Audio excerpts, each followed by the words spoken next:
விஸ்வாவசு வருடம் விவசாயம் செழிக்கும். பசுக்கள், காளை, மாடுகள், மற்ற கால்நடைகள் அதிகரிக்கும்.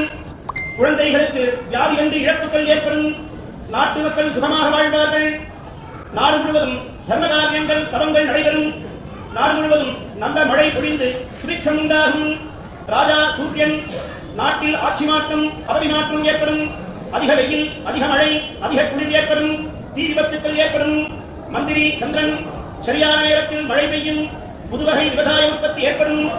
அர்த்தாதிபதி சூரியன் அரசாங்கத்தின் புதிய வரி விதிப்பின் மூலம் விலைவாசி உயரும்.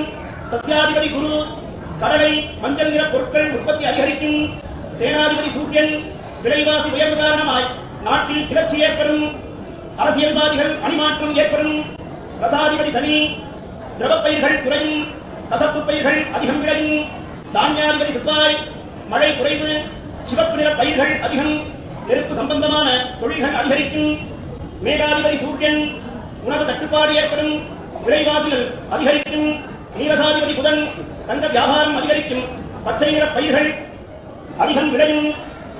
எது எவ்வாறாயினும் செல்வ சிரஞ்சீவிகளாகிய பக்த பெருமக்கள் இன்னல்களை எல்லாம் சமாளித்து பல சோதனைகளை முடித்து விடை பெற்று ஸ்ரீ கோஷ்டேஸ்வர சுவாமி, பட்டீஸ்வர சுவாமி திருவருளால் சர்வ மங்களம் உண்டாகும்படி பிரார்த்திக்கின்றோம். நம பார்வதி பதயே.